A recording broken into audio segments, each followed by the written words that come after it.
ચાર બાબતો જે ધ્યાનમાં છે, બનાસકાંઠા, વાવ-થરાદ અને પાટણ જિલ્લા ઠાકોર સમાજના બંધારણને તોડનાર વ્યક્તિઓ, એ 3 વ્યક્તિઓના નામ આદરણીય ધારાસભ્ય શ્રી જાહેર કરશે. મુક્કમ જાબડિયા, તાલુકો ડીસા, જિલ્લો બનાસકાંઠાની સામે સમાજ નીચે મુજબનો નિર્ણય કરે છે. ઠાકોર સમાજ તેમને 1 વર્ષ માટે જ્ઞાતિ બહાર એટલે કે નાત બહાર મૂકવાનો નિર્ણય કરે છે.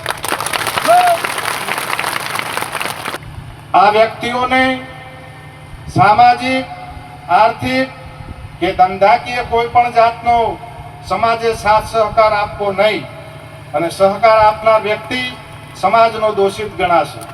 આજે સમાજની મહત્વની બેઠકમાં ધારાસભ્યો, પૂર્વ ધારાસભ્યો, વિવિધ રાજકીય પક્ષના સમાજના અગ્રણી આગેવાનો અહીંયા ઉપસ્થિત હતા.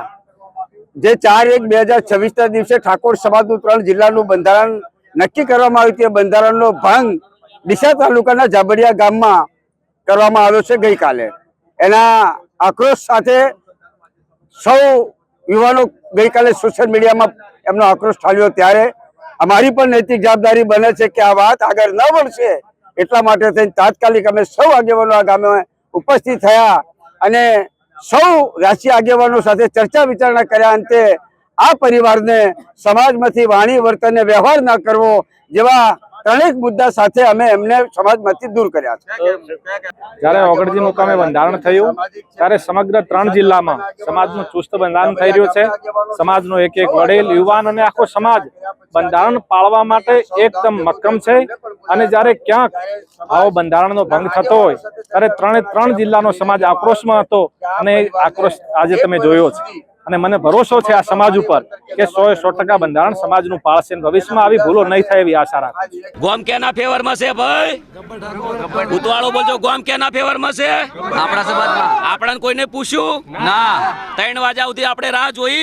હા, અમારો પ્રોગ્રામ હતો તો છતાં કેન્સલ કરીને અમે વાટ જોઈ, પણ અમને કોઈ બોલાયા નથી. અમારા ગામમાં કોઈ મિટિંગ પહેલા થઈ નથી અને બંધારણનું અમને કોઈ કીધું નથી. ઓલરેડી અમે મિટિંગ કરવા ગયા હતા કે અમારે ભાઈ અમારા જે આયોજક હતા પણ એમનું કોઈ માન્યું નહોતું અને આ પોતે ડિસિઝન લઈ લીધું છે એમને. બરાબર, એક વખત કાયદો હોય તો કોર્ટ બી પૂછે છે કે ભાઈ આરોપીને તારો ગુનો તને કબૂલ છે? આ પૂછવામાં આવે છે.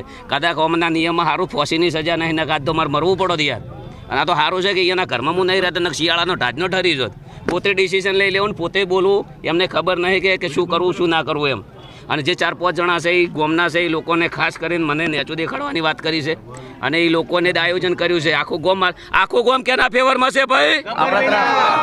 આજે અમે 3 વાગ્યા સુધી બેઠા છે. અમારા વડીલો, અમારા કાકા, અમારું કુટુંબ બધું. અમે પણ હવે જોરદાર મિટિંગ કરવાના છીએ.